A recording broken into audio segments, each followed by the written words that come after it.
आसाम नेपाली साहित्य सभा अनि हाम्रो प्रजाशक्तिको तत्त्वावधानमा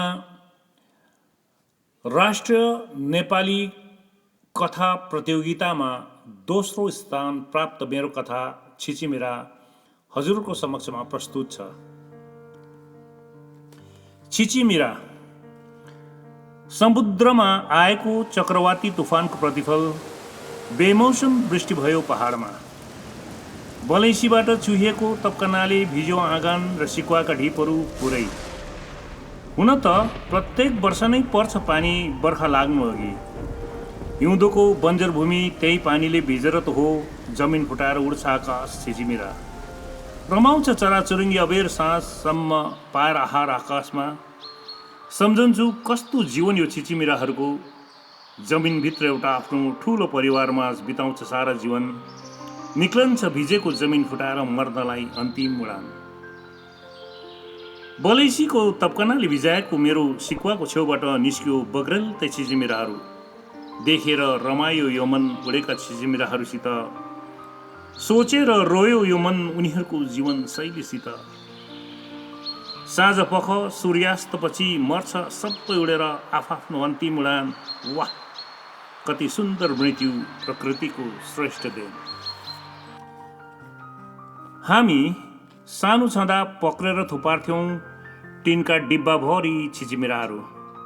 लामो मालिङ्गो बाँसको टाँगोमा बल्छिहाल्थ्यौँ। चारो कठै चल्दै गरेको छिचिमिरा। चमेरे साँझतिर झर्थ्यौँ खोला। पर्थ्यो बगुन्द्रो 2 औँला 3 औँला नापका कत्ले माछाहरू। थाहा थियो हामीलाई उँभौली खेल्दा आएका कत्ले माछाको बच्चाहरू रमाउँछ छिचिमिराको आहारमा। डिब्बाभरि छिचिमिरा बटुल्ने काम थियो हाम्रो पाखोरे अन्तरे बडाको छोरा बिरमानको। बेँसीमा खोला छेउमा पर्थ्यो हाम्रो धान खेत। बर्खे बेलमा धान खेतभरि पस्थे फुल पार्न बुदुना माछाहरू। अन्तरे बडाले केराको दामसम्म पोको पारेर ल्याउँथे कहिले काहीँ भेलमा आएका माछाहरू। आमाले बारीमा मसिनो गोलभेडा धनियाँ र तोरीसँग माछाको झोल बनाएर दिँदा क्या टेसिलो लाग्थ्यो हामीलाई। बिरमान बालकै थियो तर खोलाको छेउ बसेर होला माछाको कुर हेर्न उस्ताद। पौडी खेल्नु उस्तै। छिचिमिरा निक्लन थाल्यो कि टिनको डिब्बा भरेर बोलाउन आइपुगिहाल्थ्यो बिरमान खोलामा छिर्के बल्छी खेल्नलाई। पाखुरे अन्तरे बडाले अधियामा प्राय 10-12 मुरी धान दिन्थ्यो हामीलाई। मसिनो कालटुडे भात पकाउँदा गाउँै मगमगाउने। मकै र अन्य फसलहरू उनीहरू आफै राख्थे। पाखुरे बडाको ठुलो परिवार 5 छोरी र छोरो बिरमान। त्यही खेतबारीमै निर्भर थिए। गाई गोठ र एकोल गोरु थियो बडाको। मलजल त्यहीँबाट हुन्थ्यो। असार 15 को दिनमा बाक्लो घिउसरीको दही र हरियो मकै झोलाभरि बोकेर आउँथे बाबु छोरा। त्यही खेतबारी सम्हालेर सबै छोरीहरूको बिहेदान गर्यो पाखुरे बडाले। उमेर ढल्केर बुढ्यौलीले समात्दै गयो बडालाई। उब्जनीहरू घट्दै गए। वर्षमा 3-4 मुरी धान मुस्किलले आउँथ्यो।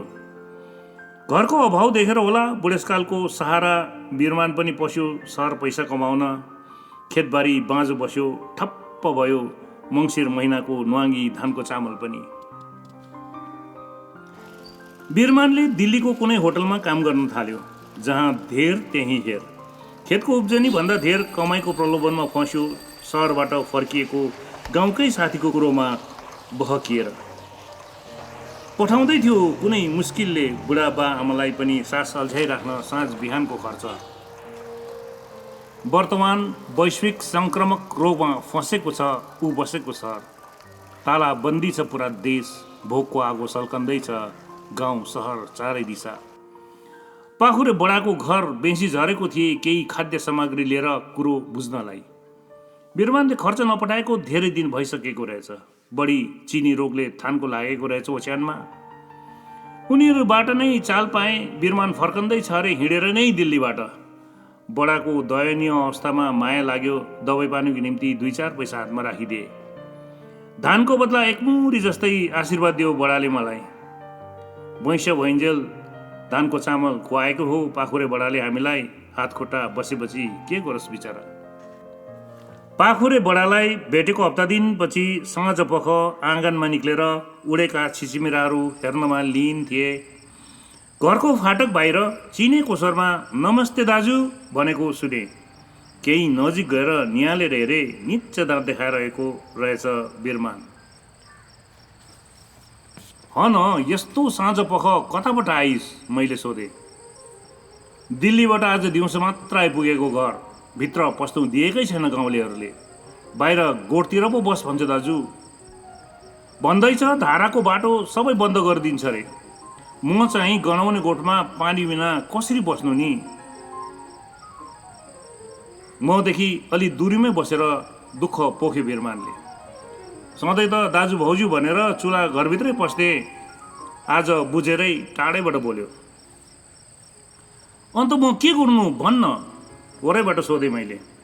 होइन कि दाजु, तपाईँसित सानो तम्बु छ अरे नि, चलाउन दिनुहोस् न 2-4 दिन। एकान्तवास तल खोलामै गएर बस्छु। 2 हप्ता त हो। आमाले रासनको चामल र गुन्द्रुकको पोको पारिदिएको छ।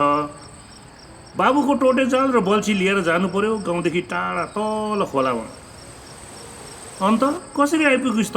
हड्डी र छाला मात्र भएको बिरमानलाई सोधे। हिँडे नि दाजु, पुरा 21 दिन भन्यो बिरमानले।